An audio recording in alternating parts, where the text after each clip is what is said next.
안녕하세요. 이혼을 하고 하루하루 열심히 잘 살아내고 있는 40대입니다.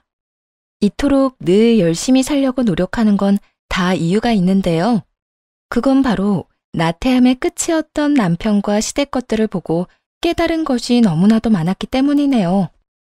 나태 지옥에 빠져 자신의 삶을 지옥 구렁텅이까지 밀고 들어간 그 멍청한 인간들의 이야기를 이제 시작해 보려고 합니다. 남편과 저는 둘 다 집안이 그렇게 잘 사는 편은 아니었어요. 친정, 시댁, 어느 집안의 사정이 더 여의치 않은지 따지는 것조차 무의미할 정도로 고만고만한 집안의 장녀와 차남이었습니다. 그렇게 힘들다 보니 양갓집에서도 그렇고 저희도 그렇고 서로에게 도움을 기대하기는커녕 그저 손만 벌리지 않고 살면 다행이라 생각할 정도였습니다. 사는 것이 그렇게 여의치 않은 와중에도 시모는 시집살이를 모질게 시키곤 했는데요. 본인이 호되게 당해서 시집살이라면 치가 떨린다고 했던 사람이었는데도 그걸 저에게 똑같이 하고 있더라고요. 시집살이란 게 그렇잖아요. 어떻게 같은 사람으로서, 같은 여자로서 저렇게까지 모질게 대할 수가 있나? 내가 이딴 꼴이나 당하려고 결혼한 것인가? 이걸 도대체 언제까지 참고 살아야 하나?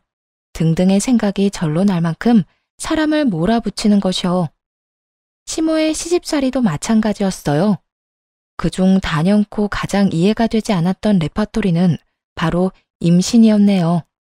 먹고 사는 것도 걱정인 그 당시에 시모는 생각이 있는 것인지 없는 것인지 임신은 언제냐며 사람을 괴롭히는데 정말 미칠 것만 같더라고요. 너희는 아직도 임신 소식이 없니? 네? 어머님, 매번 말씀드렸잖아요. 사정이 여의치 않은데 임신을 어떻게 생각하겠어요? 사정은 사정이고 임신은 임신이지. 넌 매번 말도 안 되는 이유로 핑계를 대더라. 나 봐라. 그 먹고 살기 힘든 시절에도 한 번에 2명 낳아서 이렇게 잘 키우지 않았니? 낳기만 낳으면 애들은 어떻게 해서든 다 커. 그건 옛날 말이고요. 요즘엔 애 하나 키우는데 돈이 얼마나 드는 줄 아세요? 그리고 돈도 돈이지만 저희도 마음의 여유가 너무 없기도 해요. 이런 상황에 꾸역꾸역 임신하고 출산하면 저희나 그 태어날 애나 행복할까요? 저희는 돈도 돈이지만 마음의 여유가 좀 더 있을 때 아기 갖고 싶어요. 그러니까 당분간 임신 이야기는 꺼내지 말아주세요. 준비는 무슨 준비야? 낳기만 낳으면 다 알아서 큰다니까. 그리고 네가 뭔데 나한테 말하라 말라 명령질이야? 넌 그냥 내가 하라면 하라는 대로 하면 되지. 하여튼 난 너 볼 때마다 다시 상기시켜줄 테니 각오하고 있어. 내가 방금 네 말이 괘씸해서라도 임신할 때까지 닥달해버릴 것이야. 네, 시모는 어려운 형편에도 쌍둥이를 키워냈다는 것에 자부심이 있는 사람이었죠. 하도 들어서 귀에 딱지가 않칠 지경이었네요. 게다가 제 말은 들은 척도 하지 않고 같은 말만 반복하기 십상이었고요. 같은 사람인데 저렇게까지 말이 통하지 않고 막무가내로 나오면 정말이지 대화 따위는 하고 싶지 않아지는 거 아세요? 싸움을 하려고 해도 대화가 돼야 싸움을 하죠. 결국 그냥 대화하는 것은 포기해버렸고 시모가 뭐라고 하든 말든 무시해버리는 지경에 이르렀네요. 처음엔 본인의 말을 무시한다고 화를 내던 시모도 일관적으로 계속 무시해버리니 어느 순간부턴 포기했나 보더라고요. 그렇게 나름대로 제 살 길을 찾아가고 있는데 이번엔 남편이 문제를 일으키더군요. 남편은 작은 중소기업에 다니고 있었는데 어느 날은 퇴근 시간에 신우와 함께 집으로 들어왔어요. 그리고 대뜸 한다는 말이 회사를 그만뒀다고 하더군요. 나 회사 그만뒀어. 앞뒤 설명도 없이 그만뒀다고 하는데 대형 사고를 쳐놓고 왜 이렇게도 당당한가 싶었네요. 당시 제가 다니던 회사도 문을 닫게 되어 여기저기 면접을 보고 다니던 시기라 더욱 막막하더라고요. 뭐? 회사를 그만둬? 그게 갑자기 무슨 말이야? 나하고 상의 한마디 없이 그런 결정을 하면 어떻게 해? 앞으로 어떻게 하려고? 이직할 만한 곳이라도 있어? 아니면 다른 계획이 있는 거야? 나 누나 가게 인수해서 장사할 거야. 신우이가 갑자기 왜 저희 집에 왔나 했더니 이유가 따로 있었더라고요. 신우이의 가게는 만년 적자만 나는 가게로 그렇지 않아도 없는 시댁 살림을 더 힘들게만 하는 가장 큰 구멍이었습니다. 그런 신우이의 가게를 인수한다니 기가 막혔어요. 굳이 묻지 않고 듣지 않아도 뻔하게 알 수 있는 내막이었죠. 평소에도 게으르고 귀가 얇은 남편에게 신우이가 온갖 달콤한 말로 홀려댔다는 것을요. 평소에도 농담처럼 가게 인수하고 사장님 소리 듣고 사는 건 어떠냐고 말하더니 그것이 결코 농담이 아니었던 것이었죠. 남편에게 절대 안 된다고 그 자리에서 못을 박았고 그렇게나 단호하게 나오자 신우이가 나서서 저를 설득하기 시작하더군요. 옳게. 그러지 말고 잘 생각해봐. 옳게도 지금 취업 안 돼서 면접만 보고 다니고 내 동생도 회사 그만둬 버려서 몰릴 수도 없는 상황이라고. 어차피 두 사람한텐 내 가게 인수하는 것밖엔 답이 없어. 형님, 진짜 너무한 거 아니에요? 갈 때마다 파리만 날리는 그 식당을 어떻게 다른 사람도 아니고 친동생한테 떠넘길 수가 있어요? 옳게야말로 무슨 말을 그렇게 해? 우리 가게에 내가 몸이 안 좋아서 신경을 못 써서 그렇지. 내가 신경 쓸 땐 그래도 손님 좀 있었다고. 손님이 있긴 뭐가 있어요? 하루 매출 10만 원 넘긴 적 몇 번 없잖아요. 하여튼 전 싫어요. 당신도 헛바람 들지 말고 회사나 알아봐. 이렇게 불같이 화를 냈고 남편은 저를 잡아 끌며 조심스럽게 말을 꺼내놓기 시작했어요. 여보, 이미 늦었어. 돈 다 입금했어. 뭐? 우리가 그럴 돈이 어딨어. 퇴직금 받은 거랑 대출까지 해서 인수했어. 그러니까 당신도 취업 준비 그만하고 나랑 같이 가게에서 일해. 그러면 되잖아. 들어보니 남편은 퇴직하며 받은 퇴직금과 꽤 큰 금액의 대출까지 받아 신우이에게 줘버렸더군요. 인수 금액도 적당한 가격이 전혀 아니었어요. 신우이가 처음에 인수했던 그 가격 그대로 받아 챙겼더라고요. 이건 사기잖아요. 그 상가 가격 완전 헐값된 거 다 아는데 가족끼리 진짜 해도 해도 너무한 거 아니에요? 사기는 무슨 사기야. 상가 인수할 때는 권리금이 필수인 거 몰라? 내가 가족이라 권리금도 안 받아서 내 손해가 얼마나 큰 줄이나 알아? 올케가 몰라서 그러는데 우리 가게 인수하고 싶어서 다들 난리가 났었다고. 그러면 그 사람들한테 넘기세요. 괜히 저희한테 그 짐덩어리 넘기지 마시고요. 뭐? 짐덩어리? 올케, 말 다 했어? 아무리 올케가 화가 났다지만 손윗사람한테 너무 버릇없이 말하는 거 아니야? 손윗사람 대접받고 싶었으면 이딴 짓은 하지 말았어야죠. 저희 힘들게 사는 거 뻔히 알면서 같이 망하자는 것도 아니고 어떻게 동생한테 그딴 짓을 할 수가 있냐고요. 당신도 그래. 이런 짓을 벌일 때는 나한테 한마디 상의라도 했어야지. 사고는 다 쳐놓고 수습은 나한테 하라 이거야? 당신같이 게으른 사람이 어떻게 장사를 한다고 그래. 장사가 그렇게 쉬운 일인 것 같아? 당신 누나 있는 돈 없는 돈 다 거덜내는 거 보면서도 그 가게가 욕심이 났다는 게 난 이해가 안 된다 정말.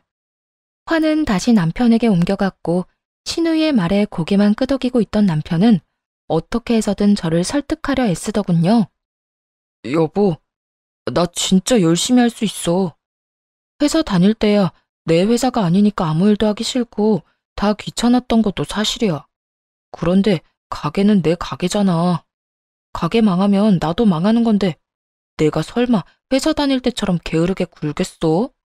나 진짜 열심히 살 수 있어. 당신보다 내가 더 가게 위해서 열심히 일할게. 그러니까 이렇게 화만 내지 말고 당신도 좋게 좀 생각해줘.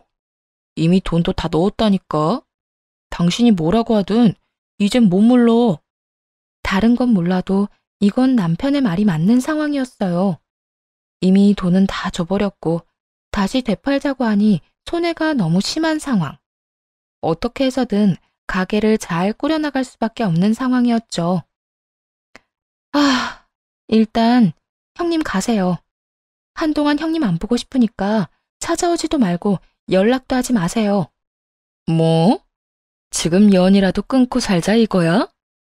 지금 생각 같아선 그러고 싶은데 그게 되겠어요? 그냥 한동안은 좀 보지 말고 살자 이거예요. 형님도 양심이 있다면 한동안 제 얼굴 보는 게 좀 미안해야 하지 않겠어요? 당장 돌아가 주세요.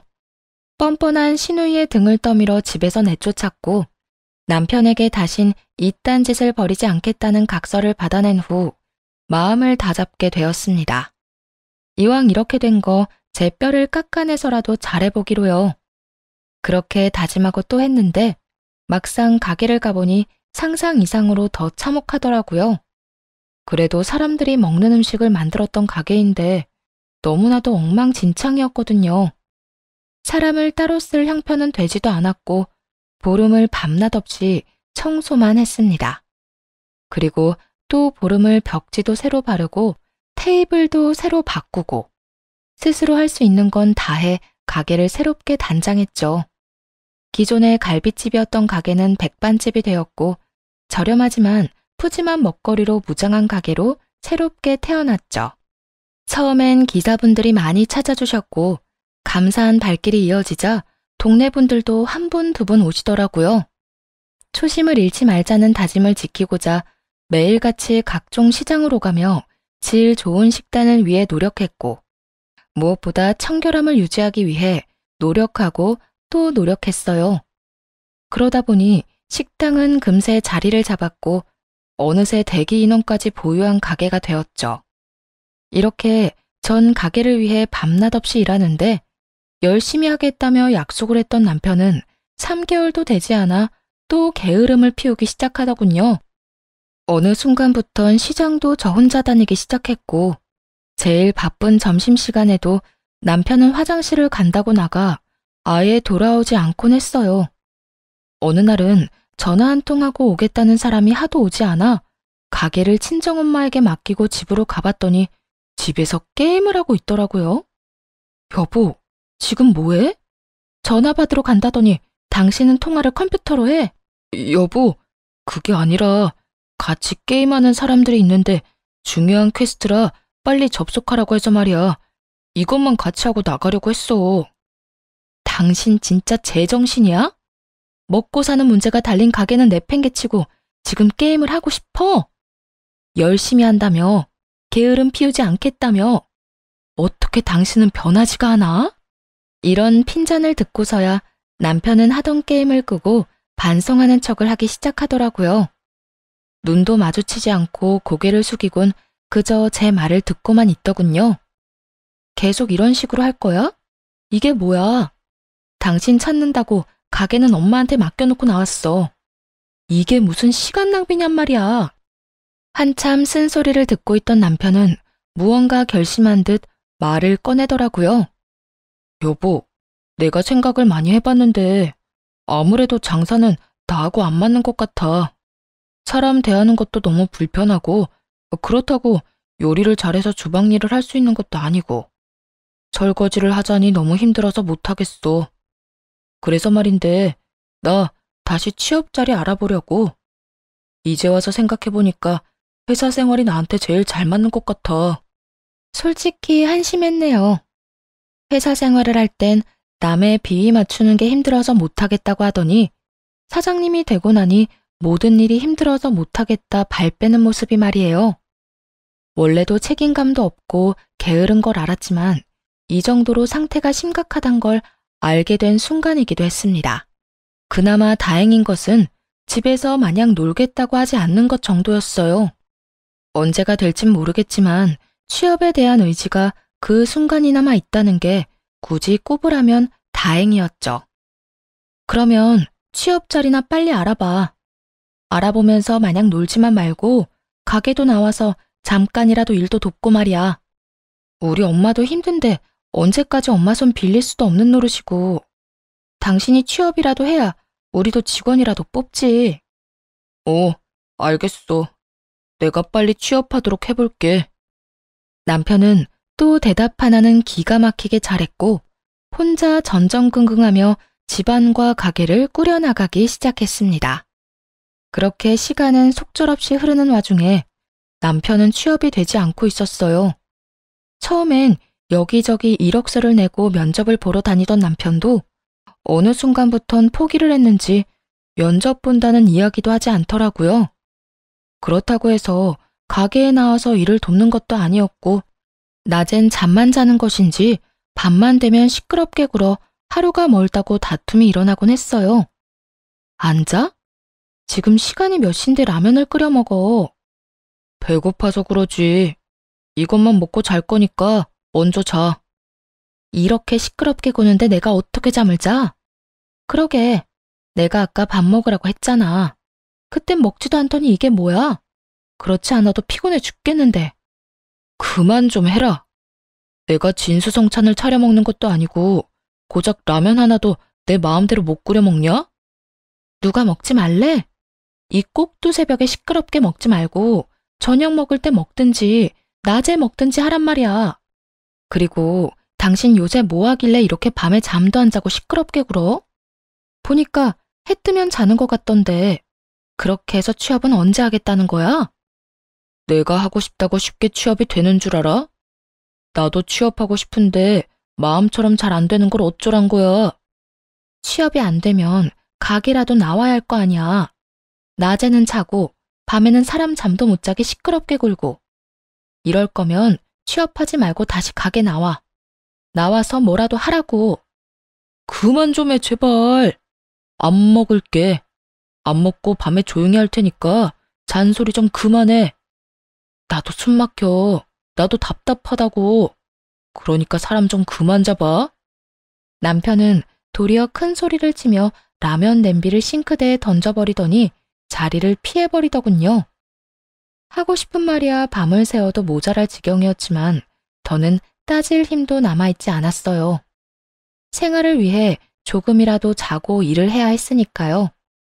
일손이 부족한 가게와 나태한 남편 때문에 그렇지 않아도 힘든 나날들을 보내고 있는데 개업했을 때도 오지 않던 시모와 시누이가 가게로 찾아왔더라고요.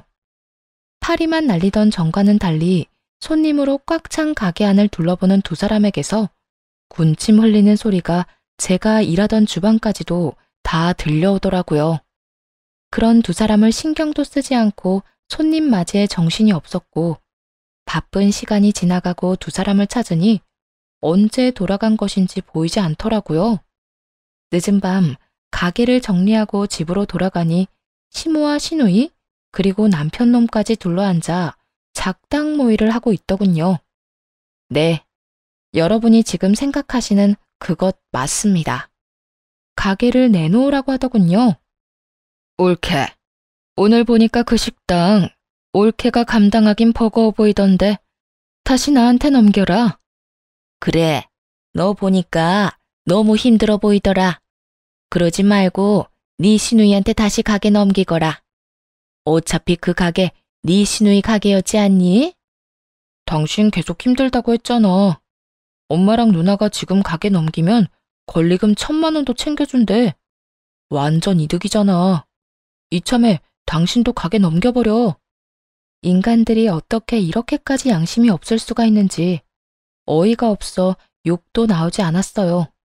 하긴 남편 놈도 저 지경인데 누구한테 뭘 바라겠어요? 제 가게는 제가 지켜야죠. 웬일로 가게까지 왔나 했더니 이런 말이나 하려고 온 거였어요? 그냥 우리는 올케 얼굴도 볼 겸 해서 갔는데 올케가 너무 힘들어 보이기도 하고 바쁜 것 같아서 그냥 들어왔지. 그래도 오랜만에 보러 온 건데 그냥 가기도 그래서 여기서 기다리고 있었고 말이야. 그렇게 힘들어 보이면 테이블이나 한번 닦아주고 가기라도 하지 그랬어요. 그리고 저요, 아무리 힘들어도 이제 와서 가게 넘길 생각 전혀 없어요. 그러니까 남의 가게에 괜한 군침 흘리지 마세요. 개판 5분 전인 가게 넘길 때는 언제고 이제 와서 1,000만 원 더 줄 테니 다시 내놔라. 그러면 제가 넙죽 넘길 줄 알았나 본데 꿈도 꾸지 마시라고요. 시누이는 일단 제 길을 꺾어놓고 시작해야겠다 싶었는지 급하게 제 말투를 트집 잡으며 친정까지 들먹이기 시작하더군요. 옳게. 저번부터 말이 너무 심한 거 아니야? 나한텐 그렇다 쳐도 우리 엄마도 있는데 이딴 식으로 말하는 건 아니지. 올케는 친정에서 가정교육도 안 받고 시집 왔어?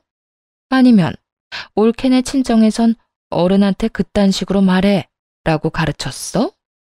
그러는 형님은 가정교육 잘 받은 사람처럼 보이는 줄 아세요?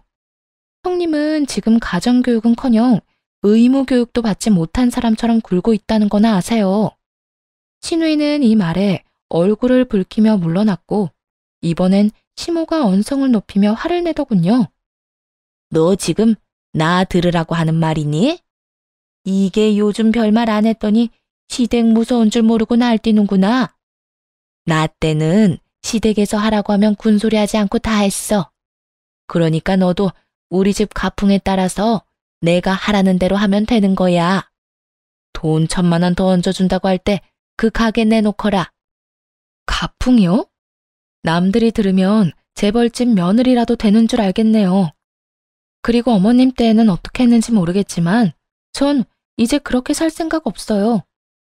살면서 도움 한 번 준 적도 없으면서 골칫거리일 땐 버리고 도움이 될 것 같으니까 이제 다시 내놓으라는 그딴 가풍 이어나가고 싶지도 않고요. 그러니까 그렇지 않아도 피곤한 사람한테 헛소리 그만하고 돌아가 주세요. 너 지금 헛소리라고 했어? 이게 진짜 버릇없이 너 정말 나한테 호되게 혼나봐야 정신을 차릴 거야? 어머님, 저 이때까지 어머님 무서워서 참았던 거 아니에요. 대화가 안 통하니 그냥 대꾸를 안 한 것뿐이라고요. 시간 낭비하기 싫으니까요.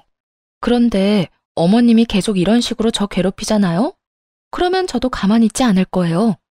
저 역시 어머님 괴롭히고 무슨 수를 쓰든 못 살게 굴 거라고요. 아들, 이 물건 좀 봐라. 이것이 이제 돈 좀 번다고 날 협박까지 한다. 내가 이러고 살아야 하니? 시모는 평소와는 달리 제가 강하게 맞서고 나서자 남편에게 상황을 떠넘겨버리더라고요. 남편은 시모가 울 것 같은 표정을 지어 보이자 남편은 저를 향해 분노를 표출하기 시작했죠. 당신 진짜 너무하네. 아무리 화가 났다고 해도 우리 엄마랑 누나한테 무슨 말을 그따위로 해? 두 사람 다 당신보다 손윗 사람이자 내 가족이란 거 잊었어? 당신이야말로 내가 어떤 고생을 해서 가게 일궈나갔는지 다 잊었어? 얼마나 생각이 모자라면 이 말도 안 되는 소리에 동참을 하고 있어. 정신 좀 차려. 당신이랑 같이 살고 있는 사람은 어머님이랑 형님이 아니라 나라고 나. 이제 당신 가족은 나라고. 그러니까 1,000만 원 더 준다고 하잖아.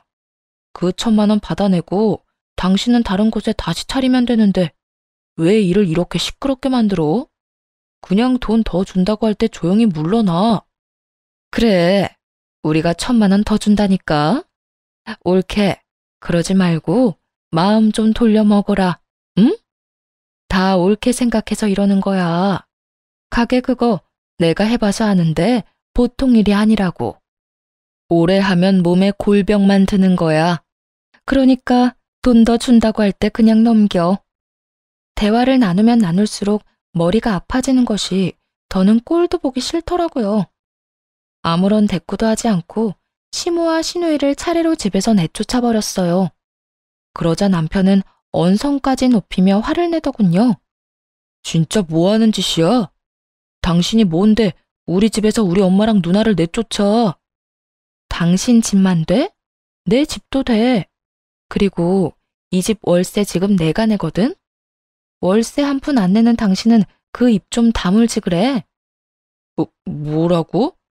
당신 지금 돈 좀 번다고 생색내냐? 생색내는 김에 한마디 더 보태자면 당신이 여기서 한마디만 더 하잖아? 그러면 당신도 내쫓아 버릴 테니 더는 입도 떼지 마. 알겠어? 남편은 집에서 쫓겨나는 건 또 싫었는지 아무 말도 하지 않더라고요. 그날 이후 세 사람은 포기했는지 다신 가게 이야기는 꺼내지도 않더군요. 그렇게 반년이 지났고 가게엔 일하는 직원을 2명이나 뽑게 되었어요. 두 사람 다 주인 같은 마인드로 가게를 위해 일해주었고 그 덕에 여유라는 것이 조금씩 생겨나기 시작했어요.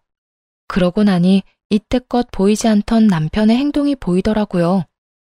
면접을 핑계 삼아 때깔 좋게 외출은 하지만 여전히 취업은 되지 않는 그 상황이 말이에요. 거기에다 이런저런 핑계를 대며 카드를 얼마나 긁어대는지 밑 빠진 독에 물 붓기가 따로 없었어요.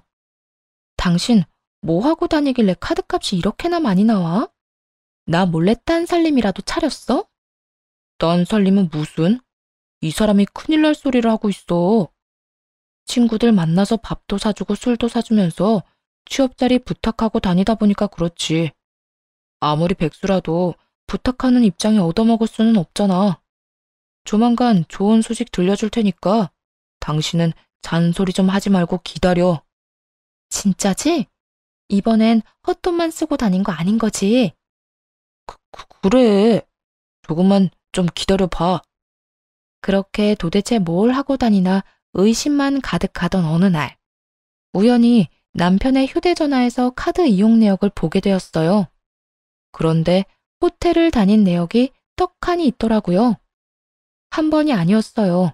꽤 자주 다니고 있었더라고요. 제가 가게에서 미친 듯이 일을 하고 있던 시간이었고요. 면접을 제 돈 들여 그런 곳에서 보는 것도 아닐 테고, 백수가 그런 곳에 갈 일이 뭐가 있겠어요? 네, 바람이었네요. 남편놈은 생활력이 없는 것도 모자라 제 돈으로 다른 여자에게 호의호식까지 시켜주고 있더라고요. 이제 곧 전셋집으로 옮겨갈 수도 있겠다며 거기선 좀 더 행복하게 살 수 있겠다고 행복한 상상을 하던 제 꿈은 산산조각 났죠. 순간 이게 지금 뭐 하는 짓거리인가 하는 생각이 가장 먼저 들더군요. 남편뿐만 아니라 저까지도 말이에요.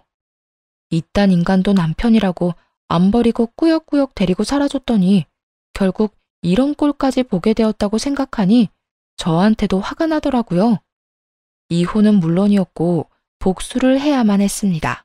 그렇지 않고서야 제 지난 인생이 너무나도 불쌍해 참을 수 없을 것만 같았으니까요. 우선 시모와 시누이를 문을 닫은 가게로 불렀어요. 가게 문제로 상의할 것이 있다고 하니 그 늦은 밤에도 불이 나게 가게로 왔더라고요. 옳게, 우리 왔어. 가게 일로 상의할 게 있다니 그게 도대체 뭐야? 그래, 무슨 일이길래 이 야밤에 노인네를 오라가라 한 건지 드러나 보자. 별거 아니면 아주 콩꾸녕 날 줄 알아.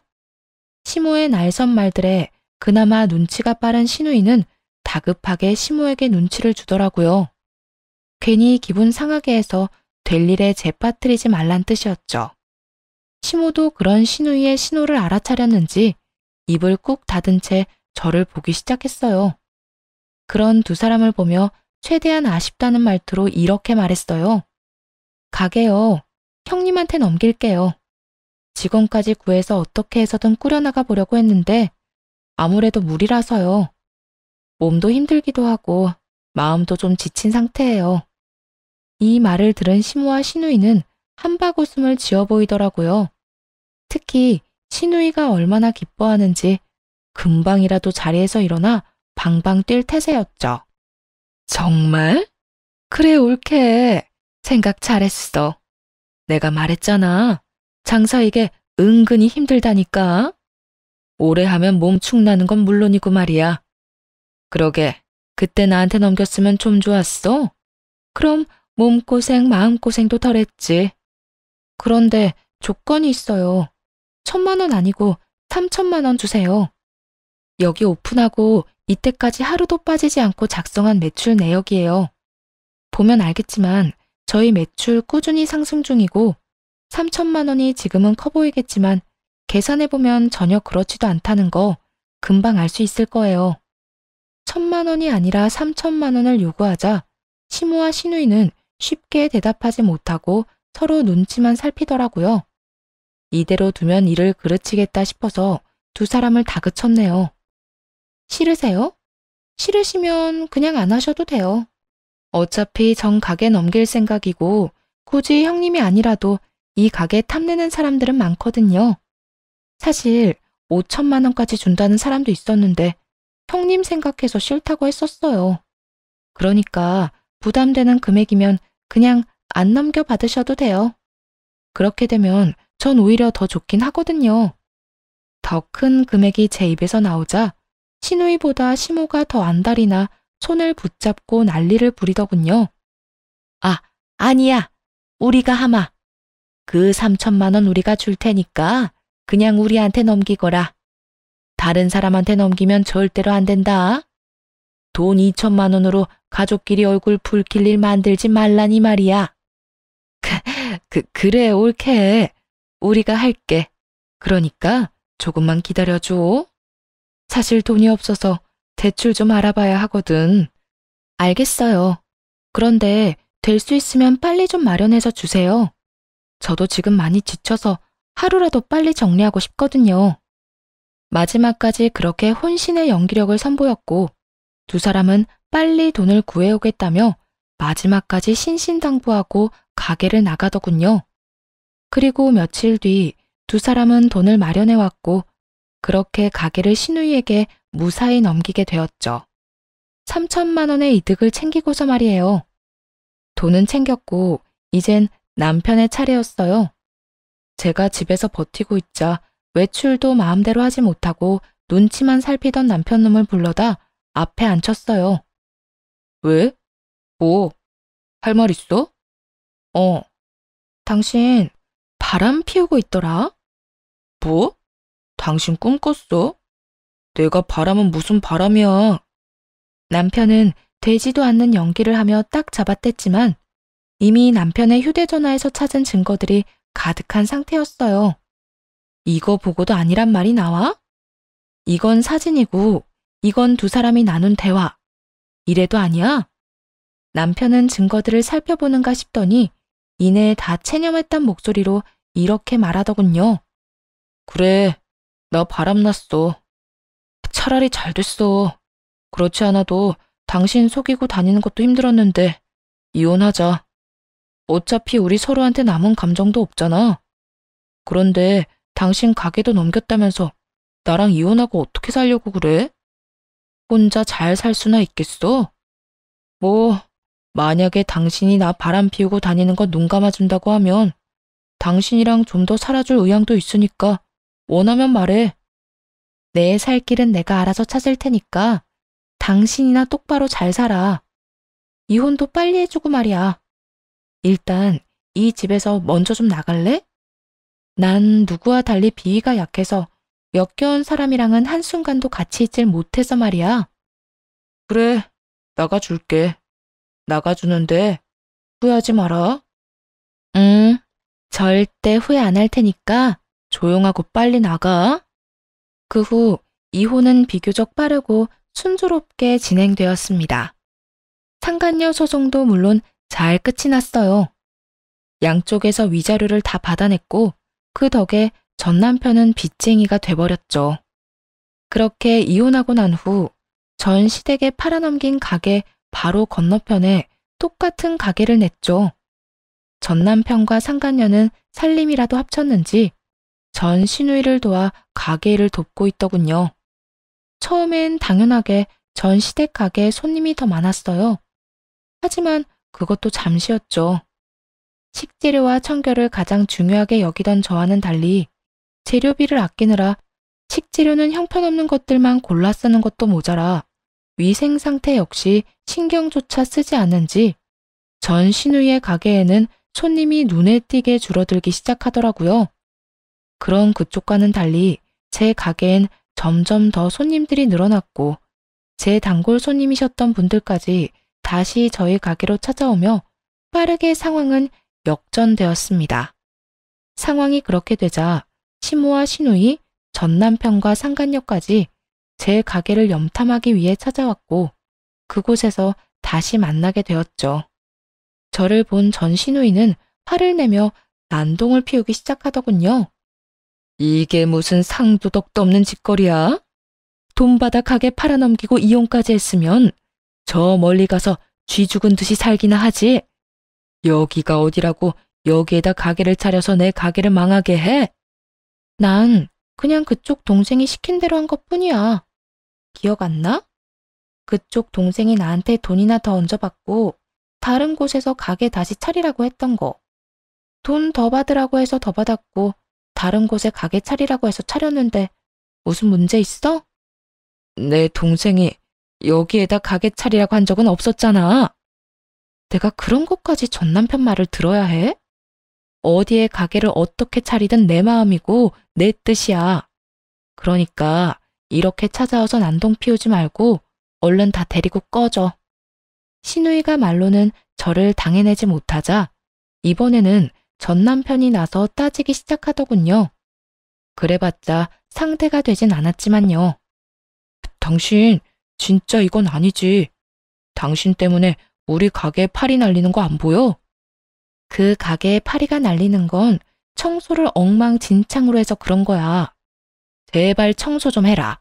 그래도 음식 파는 가게 꼴이 그게 뭐니? 여기서 봐도 먼지 굴러가는 게 다 보이려고 해. 그런 말이 아니잖아. 진짜 파리가 날리는 게 아니라 그만큼 손님이 없단 뜻이라고. 여기서 우리 일 망하게 하지 말고 다른 데 가서 다시 열어. 당신은 다른 곳 가서도 얼마든지 잘해낼 수 있잖아. 야, 말은 똑바로 해라. 너희가 음식만 제대로 하면 식당에 손님이 뚝 끊기기야 하겠니? 아무리 내가 자리를 잘 잡아놓으면 뭐래? 재료값 아끼겠다고 음식물 쓰레기로 음식을 만들어내니 그 모양 그 꼴로 망하는 거야. 네가 봤어? 우리가 재료값 아낀다고 그딴 걸로 요리하는 거 네가 봤냐고. 꼭 봐야 알겠니? 그동안 너랑 네 집안 것들이 한 짓거리만 봐도 뻔하거든?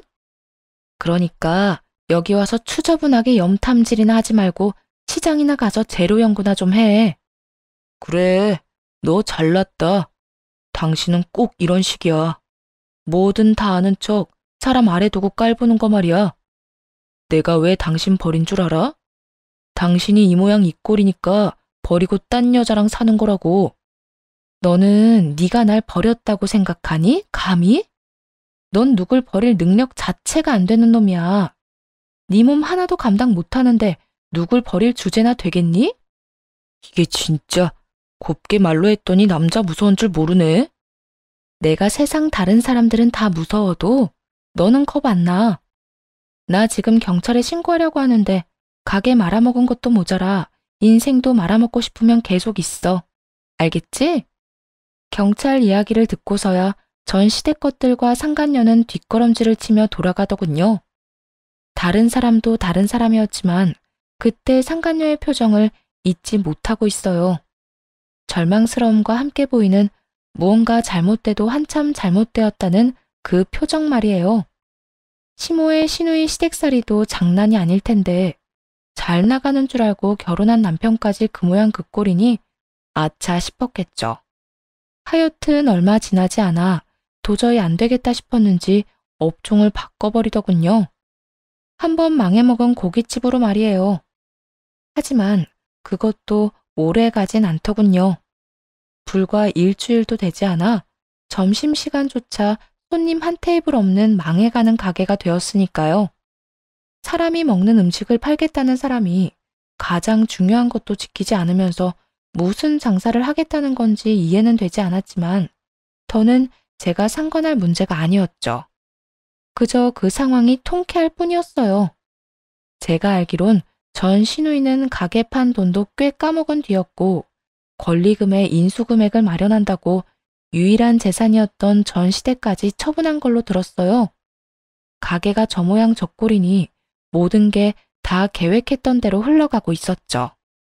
거기에다 상간녀까지 저를 도와주더라고요. 어느 순간부터 상간녀가 보이지 않는다 싶더니 어느 날은 가게 앞에서 머리채를 잡히고 있더군요. 야 이년아, 네가 뭔데 우리한테 위자료 소송을 걸어? 너 같은 불륜녀, 내 아들이 데리고 살아주는 것만 해도 고맙다고 생각하고 살아야지. 뭐? 내가 막말을 해? 내 아들이 생활력이 없어? 내 딸이 돈도 안 주고 부려먹었다고? 어디 멀쩡한 사람 모함하고 난리야? 이거 나요.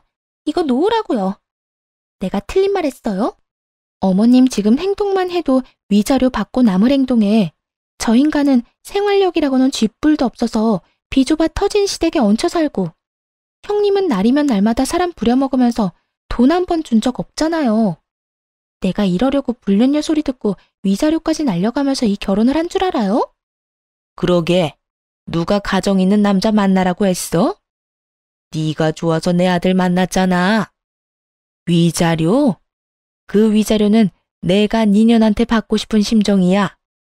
네가 내 아들 꼬시지만 않았어도 내 아들이 능력 좋은 내 며느리랑 이혼할 일 따윈 없었다고. 내가 먼저 꼬신 적도 없거든요. 저 인간이 먼저 비싼 물건 사주면서 나 꼬신 거라고요. 정말 난리도 그런 난리도 또 없더라고요. 전 신고의식이 투철한 시민답게 경찰에 신고를 해주었고, 전 시모는 끝까지 자신은 잘못한 것이 하나도 없다고 악다구니를 쓰며 끌려가더군요. 이렇게 통쾌한 복수가 될 거라곤 생각 못했는데 10년 묵은 채증이 다 내려가는 기분이었어요. 그 후 며칠 가게 문도 열지 않고 조용하다 싶었는데 다시 작당 모의를 했는지 세 사람이 가게로 찾아왔더라고요. 또 무슨 일인가 싶어 시선을 주니 세 사람은 누가 먼저라고 할 것도 없이 무릎을 꿇고 빌기 시작했어요. 여보, 진짜 잘못했어. 당신만한 사람이 없는데 내가 정말 미쳤었나 봐. 뭐? 여보? 쳤니? 이제 와서 왜 이래? 뭐 잘못 먹기라도 했어? 그리고 네 마누라는 어쩌고 나한테 와서 이래? 옳게. 그렇게 날카롭게 굴지 말고 내 동생 사과 좀 받아주라. 응? 그 여자는 이제 이혼할 거고 여러 일 겪으면서 내 동생 반성 많이 했어. 그동안 올케한테 말을 못해서 그렇지 얘 밤마다 올케 이름 부르면서 울더라니까. 내가 진짜 속상해서 혼났다고. 엄마도 봤지? 얘 밤마다 우는 거.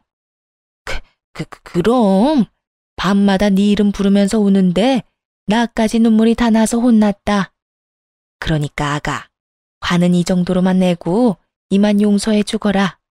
이 정도 했으면 할 만큼 하지 않았니? 다 화나지만 특히 전시모의 말이 제일 화가 나더군요. 전시모는 마치 제가 전 남편의 고삐라도 잡고 싶어 이 모든 일을 벌였다는 듯 말하고 있었어요. 제가 한가한 사람도 아니고 그런 착각을 한다는 자체가 황당하고 어이가 없었어요. 아줌마, 착각은 집에 가서 거울 보고 혼자 하세요. 나 아줌마 아들 다시 데리고 와서 살 생각 전혀 없어요. 내가 그 집구석에서 어떻게 벗어났는데 미치지 않고서야 또 거길 들어가겠어요? 거기에다 이젠 집도 없잖아요.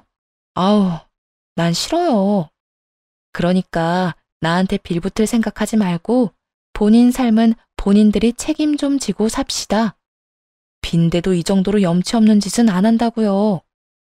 말이 얼마나 술술 잘 나오는지 제가 한 말에 제가 감탄이 다 흘러나오더라고요. 세 사람도 이 말에 약이 바싹 오르긴 올랐는지 얼굴부터 목까지 빨개져 씩씩거리기 시작했어요. 옳게, 우리 빈대 아니거든. 우린 단지 옳게 혼자 살면 힘들 것 같으니까 옳게 생각해서 온 거라고. 내 생각은 나 혼자 해도 충분하니까 나한테 신경 끄고 불쌍한 네 인생이나 신경 써. 남은 인생에 빛 한 점 보이지 않는 인간들이 남 걱정을 왜 하는 거야?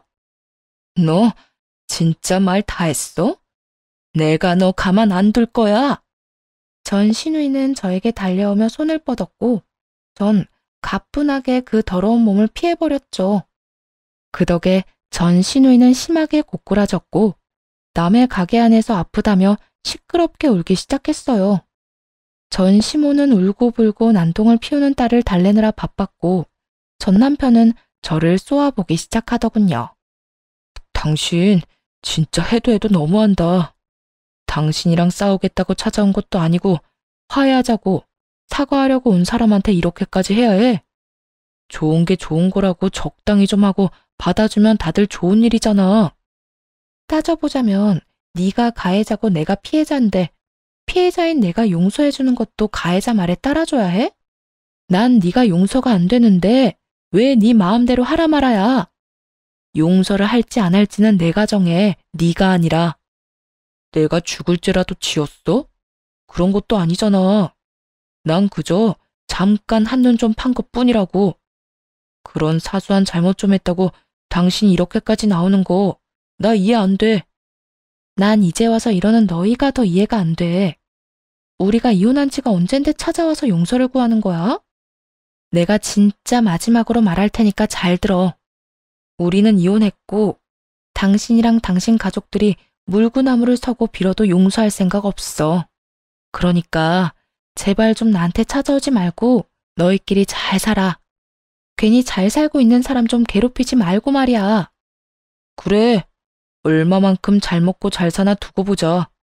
내가 어떻게 해서든 우리 식당 일으켜 세워서 이 가게 다 망하게 만들어줄 거라고.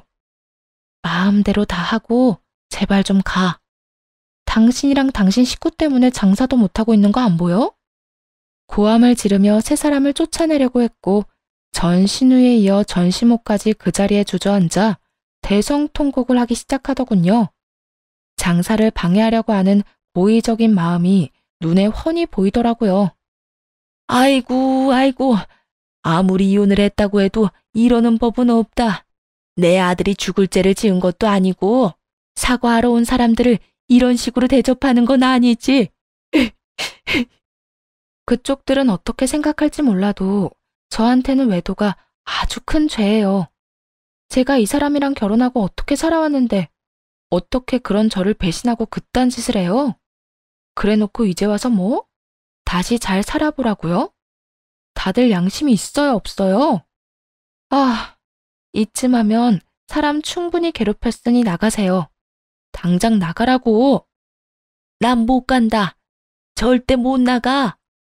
끝까지 사람 질리게 만드는 재주가 있는 전시댁 식구들은 결국은 또 경찰에 신고를 하게 만들고야 말더군요. 세 사람은 경찰관 분들에 의해 쫓겨나게 되었고 다시 찾아와 괴롭히는 일은 없었습니다. 그 후 전 신우의 가게는 망했고 당연히 전 시댁도 쫄딱 망해버렸어요. 가게를 처분하며 남은 돈은 상간녀에게 위자료로 다 주게 되었다고 하더군요. 그 돈을 받은 상간녀는 저희 가게에서 멀지 않은 곳에 식당을 열었다고 하더라고요. 전 신우의 가게에서 배운 걸 그대로요. 하지만 망해버린 가게 레시피 배워서 가게를 차렸다면 그 끝은 뻔하지 않겠어요. 위자료까지 다 털어넣은 식당, 본전도 못 건지고 망해서 거짓골을 면치 못했다고 하더군요. 하필 배워가도 그딴 걸 배워가서 기껏 받은 돈을 다 날려먹은 것인지 자기 인생 자기가 잘 말아먹었다 싶기도 했네요. 전 여전히 그 자리에서 여전히 하루하루를 열심히 살아가고 있어요. 치솟는 물가에 저렴한 한 끼를 대접하는 것이 버거울 때도 있지만 이제 먹고 살만하니 어려운 사람들을 위해 할 수 있는 데까진 해보려고 합니다. 일과 집만 오가는 생활을 한 지도 꽤 많은 시간이 흘렀는데요. 이런 제가 안쓰러웠는지 친구들이 맞선 자리를 주선해 맞선을 앞두고 있습니다. 어떤 사람이 저와 만나게 될지 알 순 없지만 친구들의 말론 능력도 좋고 다정한 사람이라고 하더라고요. 놓치기 아까운 남자라며 꼭 한번 만나보라고요. 하는 수 없이 나간다곤 했지만 날이 다가올수록 기대가 되며 긴장이 되는 건 어쩔 수가 없네요. 직접 만나봐야 알겠지만 좋은 예감이 드는 것이 이혼 이후 처음으로 연애라는 걸 하지 않을까 하는 좋은 기대로 가득한 요즘이랍니다. 이로써 저의 사연도 끝이 났네요. 어떠셨어요? 욕들 많이 하셨을까요? 저를 보고 답답하다, 왜 데리고 살았나, 진작 버렸어야지 하시며 답답해 하실 분들도 계실 거란 거 잘 압니다. 돌이켜보니 저도 과거에 제가 참 답답하고 한심하더라고요. 굳이 변명을 해보자면 그때까지만 해도 남편을 사랑하기도 했고 함께 어려운 시절을 보낸 사람이라 저만큼이나 전 남편도 안타깝고 불쌍했던 것 같아요. 그래서 저마저도 전 남편을 버리면 안 될 것만 같은 기분이 들었던 것 같아요. 어쨌든 과거의 저는 답답했던 걸 인정하고 현재의 저는 더는 그런 일을 반복하며 살지는 않으려고요. 그러면 저는 이만 물러가 볼게요. 다들 행복하세요.